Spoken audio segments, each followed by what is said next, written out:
I come to this magnificent house of worship tonight because my conscience leaves me no other choice. I join you in this meeting because I'm in deepest agreement with the aims and work of the organization which has brought us together, clergy and laymen concerned about Vietnam. The recent statements of your executive committee are the sentiments of my own heart, and I found myself in full accord when I read its opening lines. A time comes when silence is betrayal. That time has come for us in relation to Vietnam. The truth of these words is beyond doubt, but the mission to which they call us is a most difficult one. Even when pressed by the demands of inner truth, men do not easily assume the task of opposing their government's policy, especially in time of war. Nor does the human spirit move without great difficulty against all the apathy of conformist thought within one's own bosom and in the surrounding world. Moreover, when the issues at hand seem as perplexing as they often do, in the case of this dreadful conflict, we are always on the verge of being mesmerized by uncertainty. But we must move on. And some of us who have already begun to break the silence of the night have found that the calling to speak is often a vocation of agony. But we must speak. We must speak with all the humility that is appropriate to our limited vision. But we must speak. And we must rejoice as well, for surely this is the first time in our nation's history that a significant number of its religious leaders have chosen to move beyond the prophesying of smooth patriotism to the high grounds of a firm dissent based upon the mandates of conscience and the reading of history. Perhaps a new spirit is rising among us. If it is, let us trace its movements and pray that our own inner being may be sensitive to its guidance, for we are deeply in need of a new way beyond the darkness that seems so close around us. Over the past 2 years, as I have moved to break the betrayal of my own silences and to speak from the burnings of my own heart, as I have called for radical departures from the destruction of Vietnam, many persons have questioned me about the wisdom of my path. At the heart of their concerns, this query has often loomed large and loud. Why are you speaking about the war, Dr. King? Why are you joining the voices of dissent? Peace and civil rights don't mix, they say. Aren't you hurting the cause of your people, they ask. And when I hear them, though I often understand the source of their concern, I'm nevertheless greatly saddened, for such questions mean that the inquirers have not really known me, my commitment or my calling. Indeed, their questions suggest that they do not know the world in which they live. In the light of such tragic misunderstanding, I deem it of signal importance to try to state clearly, and I trust concisely, why I believe that the path from Dexter Avenue Baptist Church, a church in Montgomery, Alabama, where I began my pastorate, leads clearly to this sanctuary tonight. I come to this platform tonight to make a passionate plea to my beloved nation. This speech is not addressed to Hanoi or to the National Liberation Front. It is not addressed to China or to Russia. Nor is it an attempt to overlook the ambiguity of the total situation and the need for a collective solution to the tragedy of Vietnam. Neither is it an attempt to make North Vietnam or the National Liberation Front paragons of virtue, nor to overlook the role they must play in the successful resolution of the problem. While they both may have justifiable reasons to be suspicious of the good faith of the United States, life and history give eloquent testimony to the fact that conflicts are never resolved without trustful give and take on both sides. Tonight, however, I wish not to speak with Hanoi and the National Liberation Front, but rather to my fellow Americans. That is, at the outset, a very obvious and almost facile connection between the war in Vietnam and the struggle I and others have been waging in America. A few years ago, there was a shining moment in that struggle. It seemed as if there was a real promise of hope for the poor, both black and white, through the poverty program. There were experiments, hopes, new beginnings. And then came the build-up in Vietnam, and I watched this program broken and eviscerated, as if it was some idle political plaything of a society gone mad on war. And I knew that America would never invest the necessary funds or energies in rehabilitation of its poor so long as adventures like Vietnam continued to draw men and skills and money like some demonic destructive suction tube. So I was increasingly compelled to see the war as an enemy of the poor and to attack it as such. Perhaps a more tragic recognition of reality took place when it became clear to me that the war was doing far more than devastating the hopes of the poor at home. It was sending their sons and their brothers and their husbands to fight and to die in extraordinarily high proportions relative to the rest of the population. We were taking the black young men who had been crippled by our society and sending them 8,000 miles away to guarantee liberties in Southeast Asia, which they had not found in Southwest Georgia and East Holland. And so we have been repeatedly faced with the cruel irony of watching Negro and white boys on TV screens as they kill and die together for a nation that has been unable to seat them together in the same schools. And so we watch them in brutal solidarity burning the huts of a poor village, but we realize that they would hardly live on the same block in Chicago. I could not be silent in the face of such cruel manipulation of the poor. My third reason moves to an even deeper level of awareness, for it grows out of my experience in the ghettos of the North over the last 3 years, especially the last 3 summers. As I have walked among the desperate, rejected, and angry young men, I have told them that Molotov cocktails and rifles would not solve their problems. I have tried to offer them my deepest compassion while maintaining my conviction that social change comes most meaningfully through nonviolent action. But they ask, and rightly so, what about Vietnam?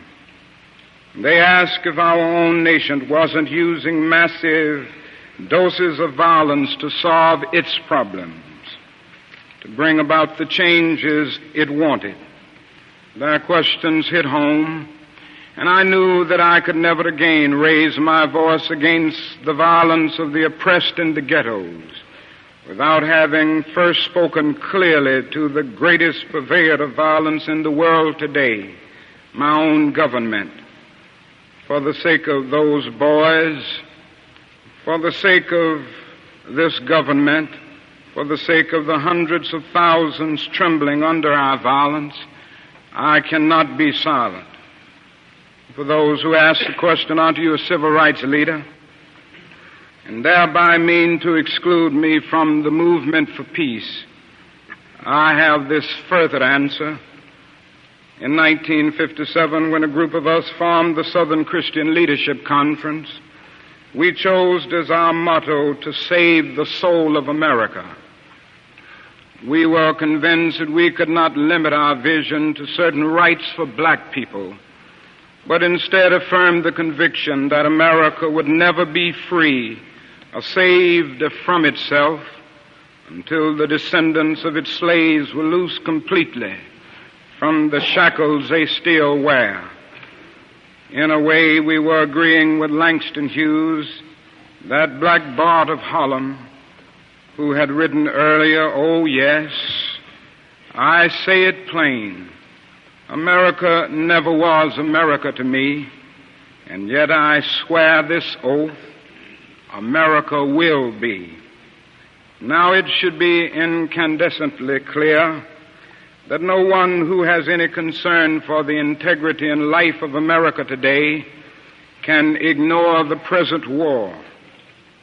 If America's soul becomes totally poisoned, part of the autopsy must read Vietnam. It can never be saved so long as it destroys the deepest hopes of men the world over.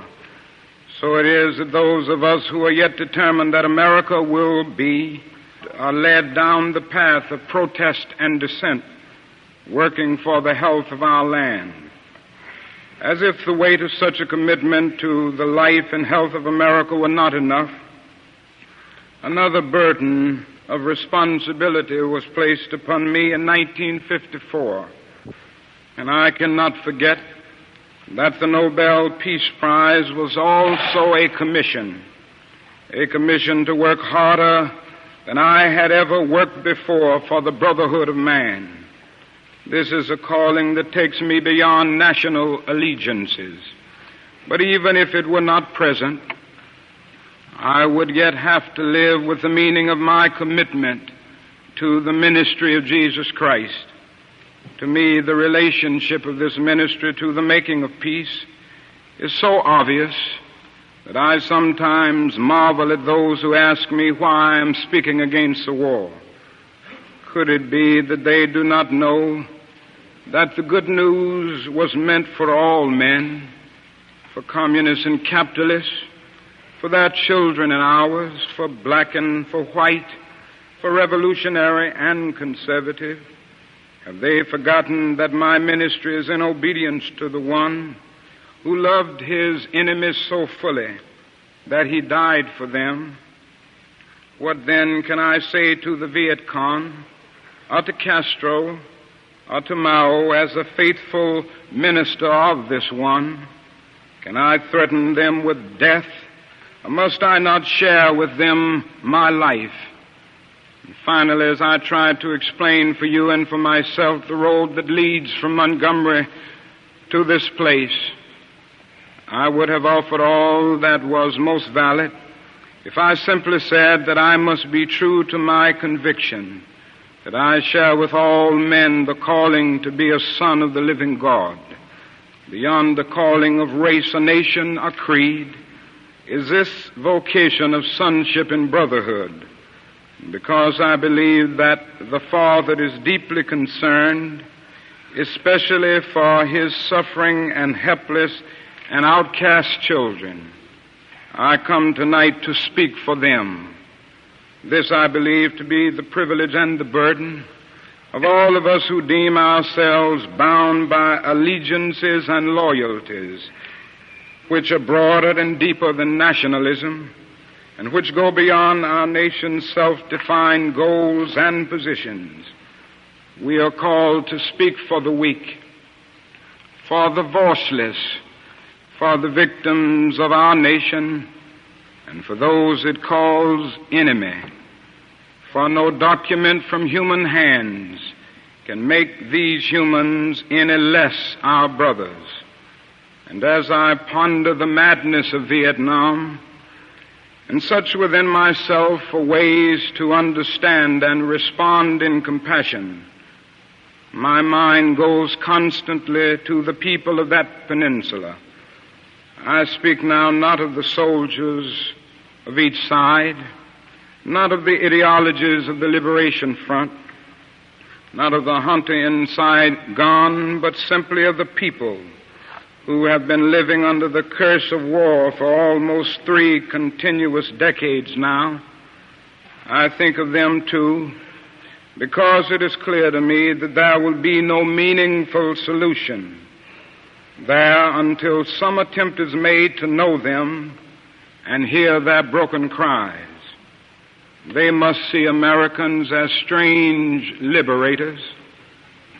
The Vietnamese people proclaimed their own independence in 1945 after a combined French and Japanese occupation and before the Communist Revolution in China.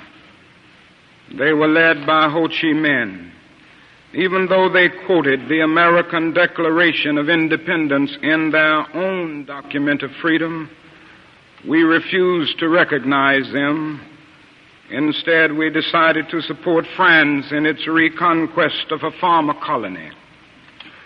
Our government felt then that the Vietnamese people were not ready for independence, and we again fell victim to the deadly Western arrogance that has poisoned the international atmosphere for so long. With that tragic decision, we rejected a revolutionary government seeking self-determination, and a government that had been established not by China, for whom the Vietnamese have no great love, but by clearly indigenous forces that included some communists.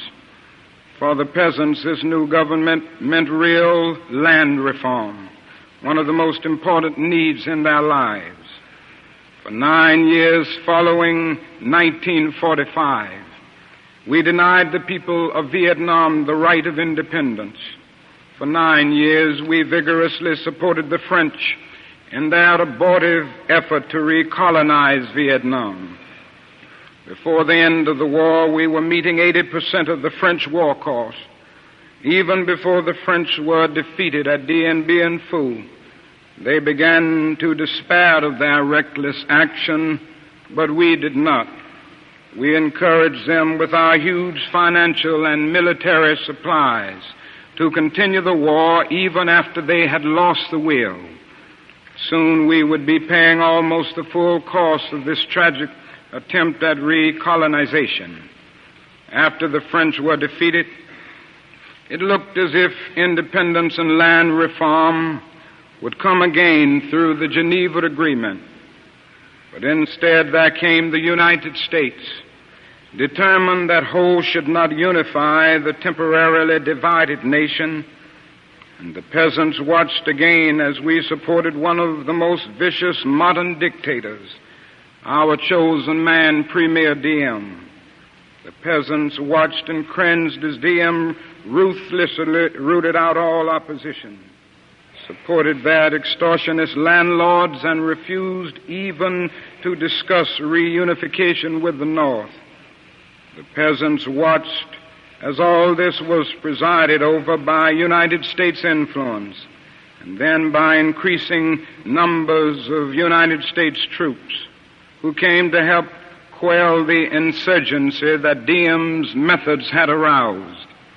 When Diem was overthrown, they may have been happy, but the long line of military dictators seemed to offer no real change, especially in terms of their need for land and peace.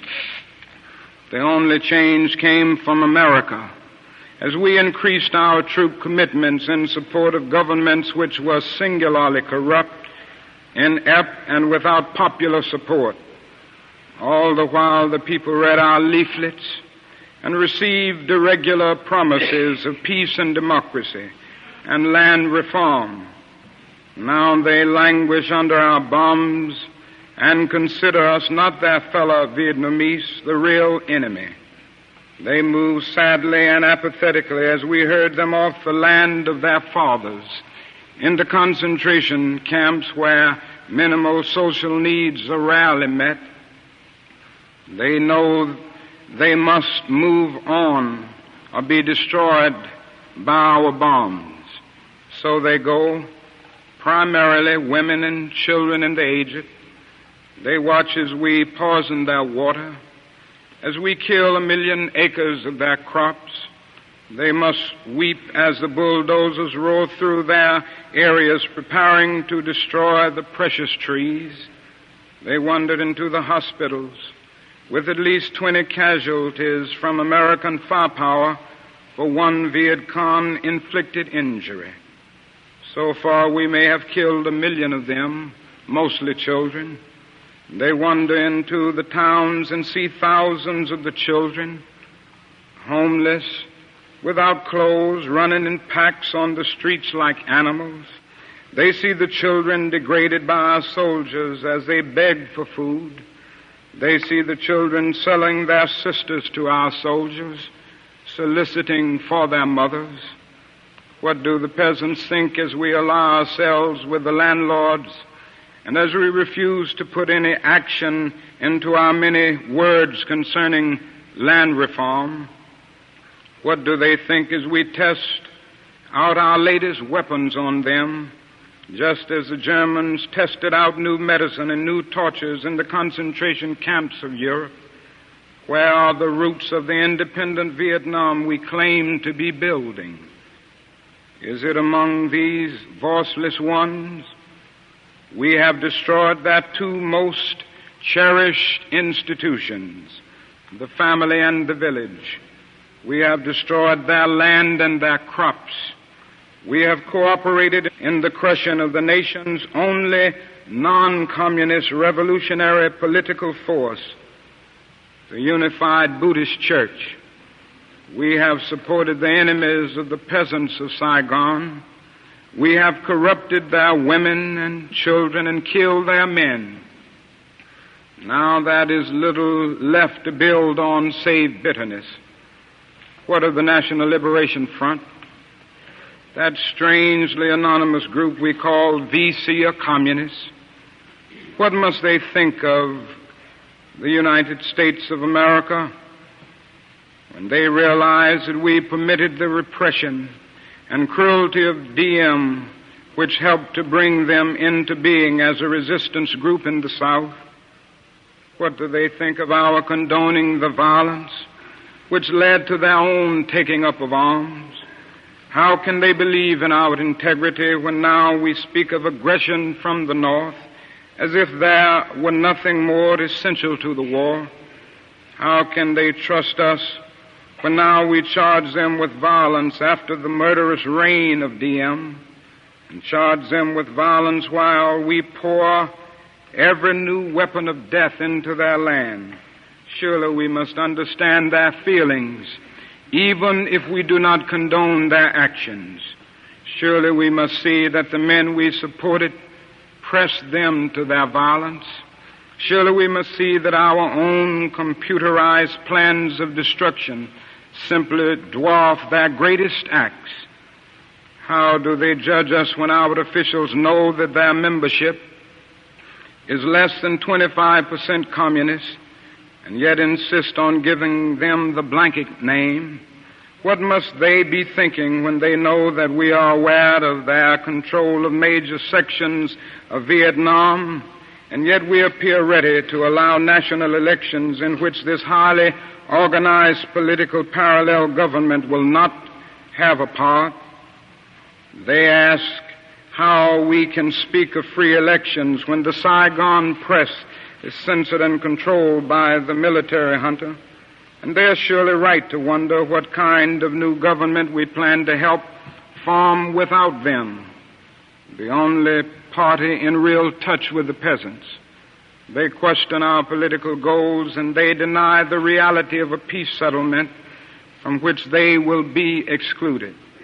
Their questions are frighteningly relevant.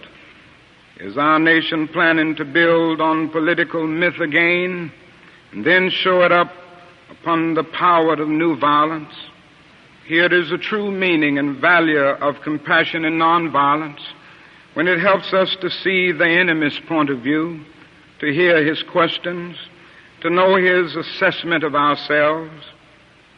For from his view, we may indeed see the basic weaknesses of our own condition, and if we are mature, we may learn and grow and profit from the wisdom of the brothers who are called the opposition.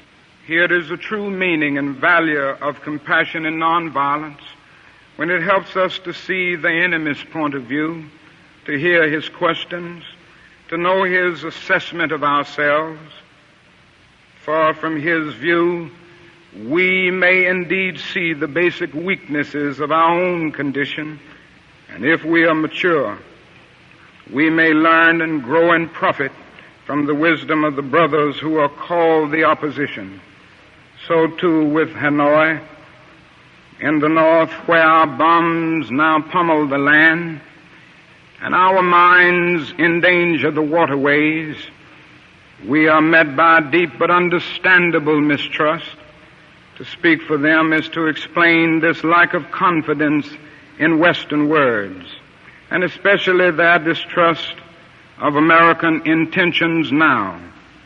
In Hanoi are the men who led the nation to independence against the Japanese and the French, the men who sought membership in the French Commonwealth and were betrayed by the weakness of Paris and the willfulness of the colonial armies. It was they who led a second struggle against French domination at tremendous cost, and then were persuaded to give up the land they controlled between the 13th and 17th parallel as a temporary measure at Geneva. You're listening to Dr. Martin Luther King Jr. on Beyond Vietnam. This is Alternative Radio. You can order copies of this program by calling the following toll-free number, 1-800-444-1977. Again, that toll-free number is 1-800-444-1977. Stay tuned at the end for complete details on ordering. After 1954, they watched us conspire with Diem to prevent elections which could have surely brought Ho Chi Minh to power over a united Vietnam. And they realized they had been betrayed again. When we ask why they do not leap to negotiate, these things must be remembered. Also, it must be clear that the leaders of Hanoi considered the presence of American troops in support of the Diem regime to have been the initial military breach of the Geneva Agreements concerning foreign troops. And they remind us that they did not begin to send troops in large numbers and even supplies into the South until American forces had moved into the tens of thousands. And Hanoi remembers how our leaders refused to tell us the truth about the earlier North Vietnamese overtures for peace, how the president claimed that none existed when they had clearly been made. Ho Chi Minh has watched as America has spoken of peace and built up its forces, and now he has surely heard the increasing international rumors of American plans for an invasion of the North. He knows the bombing and shelling and mining we are doing a part of traditional pre-invasion strategy. Perhaps only his sense of humor and of irony can save him when he hears the most powerful nation of the world speaking of aggression as it drops thousands of bombs on a poor, weak nation more than 8,000 miles away from its shores. At this point, I should make it clear that while I have tried in these last few minutes to give a voice to the voiceless in Vietnam, and to understand the arguments of those who are called enemy, I am as deeply concerned about our own troops there as anything else. For it occurs to me that what we are submitting them to in Vietnam is not simply the brutalizing process that goes on in any war where armies face each other and seek to destroy. We are adding cynicism to the process of death, for they must know after the short period there that none of the things we claim to be fighting for are really involved. Before long, they must know that their government has sent them into a struggle among Vietnamese. And the more sophisticated surely realize that we are on the side of the wealthy and the secure while we create a hell for the poor. Somehow this madness must cease. We must stop now. I speak as a child of God and brother to the suffering poor of Vietnam. I speak for those whose land is being laid waste, whose homes are being destroyed, whose culture is being subverted. I speak for the poor of America, who are paying the double price of smashed hopes at home and death and corruption in Vietnam. I speak as a citizen of the world, for the world as it stands aghast at the path we have taken. I speak as one who loves America, to the leaders of our own nation. The great initiative in this war is ours. The initiative to stop it must be ours. This is the message of the great Buddhist leaders of Vietnam. Recently, one of them wrote these words, and I quote, "Each day the war goes on, the hatred increases in the heart of the Vietnamese and in the hearts of those of humanitarian instinct. The Americans are forcing even their friends into becoming their enemies. It is curious that the Americans, who calculate so carefully on the possibilities of military victory, do not realize that in the process they are incurring deep psychological and political defeat. The image of America will never again be the image of revolution, freedom, and democracy, but the image of violence and militarism," unquote. If we continue, there will be no doubt in my mind and in the mind of the world that we have no honorable intentions in Vietnam. If we do not stop our war against the people of Vietnam immediately, the world will be left with no other alternative than to see this as some horrible, clumsy, and deadly game we have decided to play. The world now demands a maturity of America that we may not be able to achieve. It demands that we admit that we have been wrong from the beginning of our adventure in Vietnam, that we have been detrimental to the life of the Vietnamese people.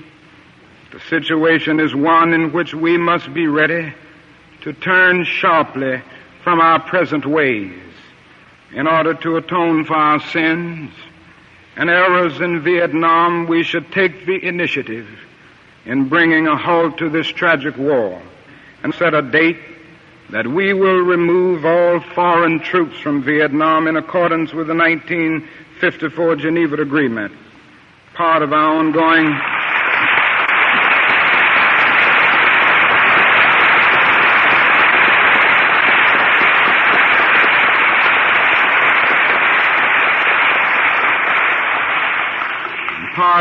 ongoing commitment might well express itself in an offer to grant asylum to any Vietnamese who fears for his life under the new regime, which included the Liberation Front. Then we must make what reparations we can for the damage we have done. We must provide the medical aid that is badly needed, making it available in this country if necessary. Meanwhile,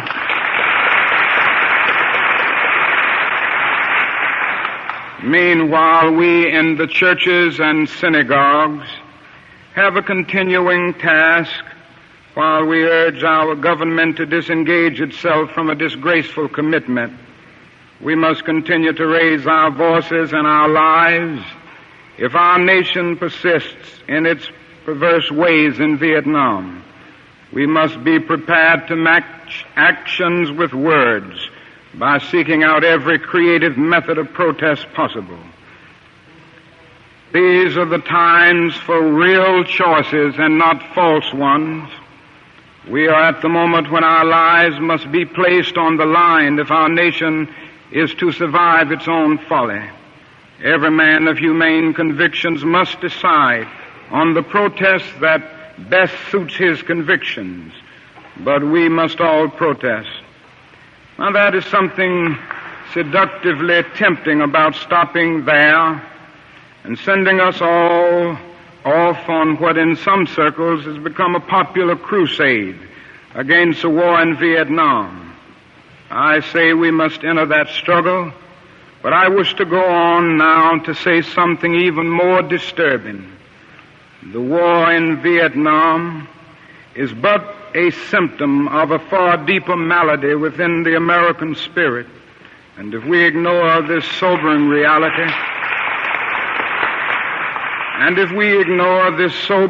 reality, we will find ourselves organizing clergy and layman concerned committees for the next generation. They will be concerned about Guatemala and Peru. They will be concerned about Thailand and Cambodia. They will be concerned about Mozambique and South Africa. We will be marching for these and a dozen other names and attending rallies without end, unless there is a significant and profound change in American life and policy.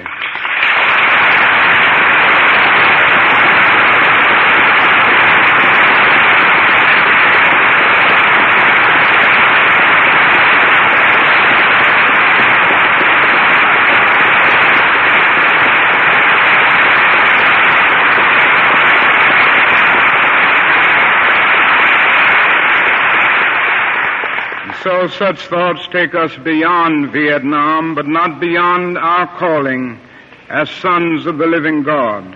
In 1957, a sensitive American official overseas said that it seemed to him that our nation was on the wrong side of a world revolution. During the past 10 years, we have seen emerge a pattern of suppression which has now justified the presence of U.S. military advisors in Venezuela. This need to maintain social stability for our investments accounts for the counter-revolutionary action of American forces in Guatemala. It tells why American helicopters are being used against guerrillas in Cambodia and why American napalm and Green Beret forces have already been active against rebels in Peru. It is with such activity in mind that the words of the late John F. Kennedy come back to haunt us. 5 years ago, he said, "Those who make peaceful revolution impossible will make violent revolution inevitable."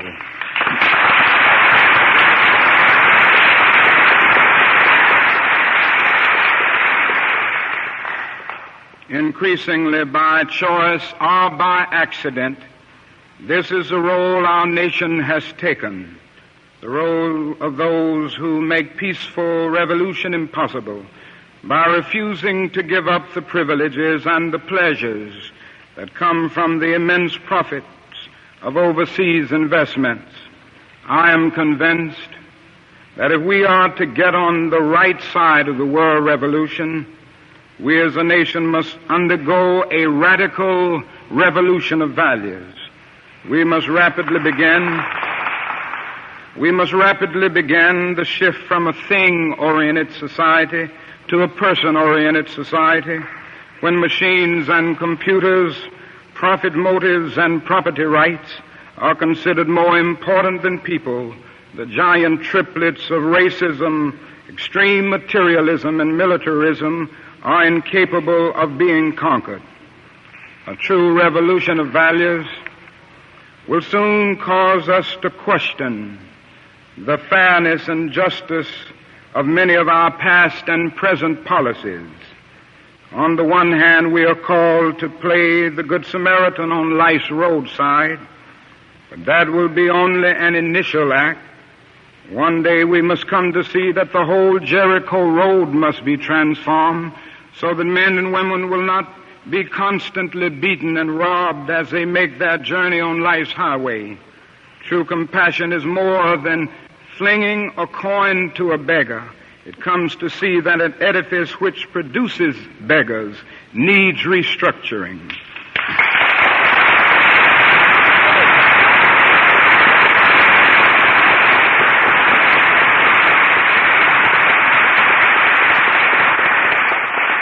A true revolution of values will soon look uneasily on the glaring contrast of poverty and wealth. With righteous indignation, it will look across the seas and see individual capitalists of the West investing huge sums of money in Asia, Africa, and South America, only to take the profits out with no concern for the social betterment of the countries and say, this is not just. It will look at our alliance with the landed gentry of South America and say, this is not just. The Western arrogance of feeling that it has everything to teach others and nothing to learn from them is not just. A true revolution of values will lay hand on the world order and say of war, this way of settling differences is not just. This business of burning human beings with napalm, of filling our nation's homes with orphans and widows, of injecting poisonous drugs of hate into the veins of peoples normally humane, of sending men home from dark and bloody battlefields physically handicapped and psychologically deranged, cannot be reconciled with wisdom, justice, and love. A nation that continues year after year to spend more money on military defense than on programs of social uplift is approaching spiritual death.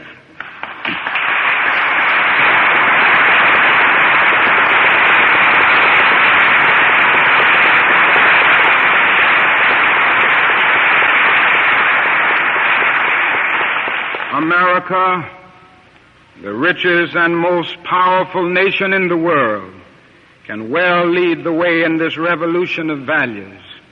That is nothing except a tragic death wish to prevent us from reordering our priorities so that the pursuit of peace will take precedence over the pursuit of war. There's nothing to keep us from molding a recalcitrant status quo with bruised hands until we have fashioned it into a brotherhood. These are days which demand wise restraint and calm reasonableness. These are revolutionary times. All over the globe, men are revolting against old systems of exploitation and oppression. And out of the wombs of a frail world, new systems of justice and equality are being born. The shirtless and barefoot people of the land are rising up as never before. The people who sat in darkness have seen a great light. We in the West must support these revolutions. It is a sad fact that because of comfort, complacency, a morbid fear of communism, and our proneness to adjust to injustice, the Western nations that initiated so much of the revolutionary spirit of the modern world have now become the arch anti-revolutionaries. This has driven many to feel that only Marxism has a revolutionary spirit. Therefore, communism is a judgment against our failure to make democracy real and follow through on the revolutions that we initiated. Our only hope today lies in our ability to recapture the revolutionary spirit and go out into a sometimes hostile world, declaring eternal hostility to poverty, racism, and militarism.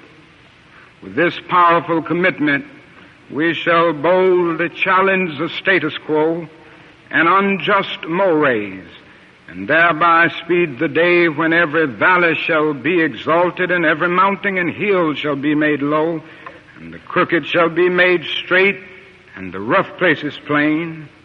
A genuine revolution of values means, in the final analysis, that our loyalties must become ecumenical rather than sectional, Every nation must now develop an overriding loyalty to mankind as a whole in order to preserve the best in their individual societies. This call for worldwide fellowship that lifts neighborly concern beyond one's tribe, race, class, and nation is in reality a call for an all-embracing and unconditional love for all mankind. This oft misunderstood, this oft misinterpreted concept, so readily dismissed by the niches of the world as a weak and cowardly force, has now become an absolute necessity for the survival of man. When I speak of love, I'm not speaking of some sentimental and weak response. I'm not speaking of that force which is just emotional bosh. I'm speaking of that force which all of the great religions have seen as the supreme unifying principle of life. Love is somehow the key that unlocks the door which leads to ultimate reality. This Hindu, Muslim, Christian, Jewish, Buddhist belief about ultimate reality is beautifully summed up in the first epistle of St. John. Let us love one another, for love is God, and every one that loveth is born of God and knoweth God. He that loveth not knoweth not God, for God is love. If we love one another, God dwelleth in us, and His love is perfected in us. Let us hope that this spirit will become the order of the day. We can no longer afford to worship the God of hate, or bow before the altar of retaliation. The oceans of history are made turbulent by the ever-rising tides of hate. History is cluttered with the records of nations and individuals that pursued this self-defeating path of hate. As Arnold Toynbee says, love is the ultimate force that makes for the saving choice of life and good against the damning choice of death and evil. Therefore, the first hope in our inventory must be the hope that love is going to have the last word, unquote. We are now faced with the fact, my friends, that tomorrow is today. We are confronted with the fierce urgency of now. In this unfolding conundrum of life and history, that is such a thing as being too late. Procrastination is still the thief of time. Life often leaves us standing bare, naked, and dejected with a lost opportunity. The tide in the affairs of men does not remain at flood, it ebbs. We may cry out desperately for time to pause in her passage, but time is adamant to every plea and rushes on.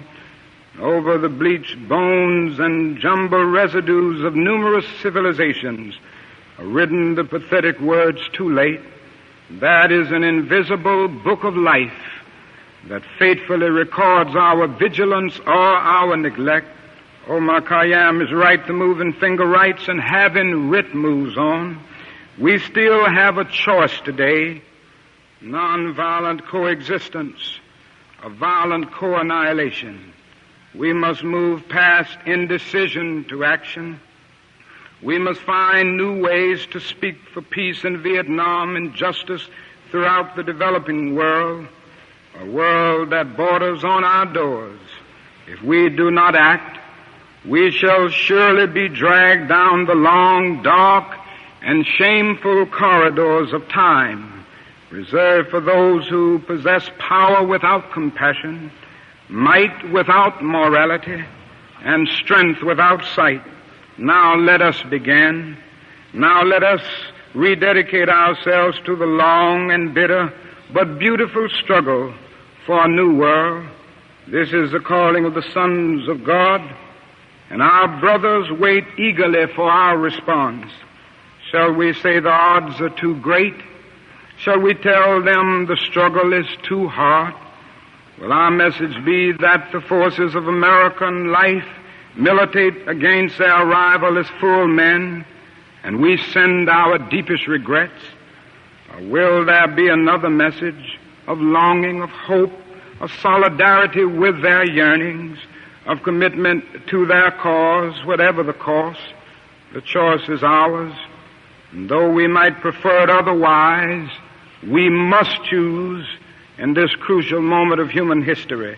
As that noble bard of yesterday, James Russell Lowell, eloquently stated, once to every man and nation comes a moment to decide in the strife of truth and falsehood for the good or evil side. Some great cause, God's new Messiah, often eats the gloom of blight, and the choice goes by forever twixt that darkness and that light. Though the cause of evil prosper, yet 'tis truth alone is strong. Though her portion be the scaffold, and upon the throne be wrong, yet that scaffold sways the future, and behind the dim unknown standeth God within the shadow, keeping watch above His own. And if we will only make the right choice, we will be able to transform this pending cosmic elegy into a creative psalm of peace. If we will make the right choice, we will be able to transform the jangling discords of our world into a beautiful symphony of brotherhood. If we will but make the right choice, we will be able to speed up the day all over America and all over the world, when justice will roll down like waters and righteousness like a mighty stream.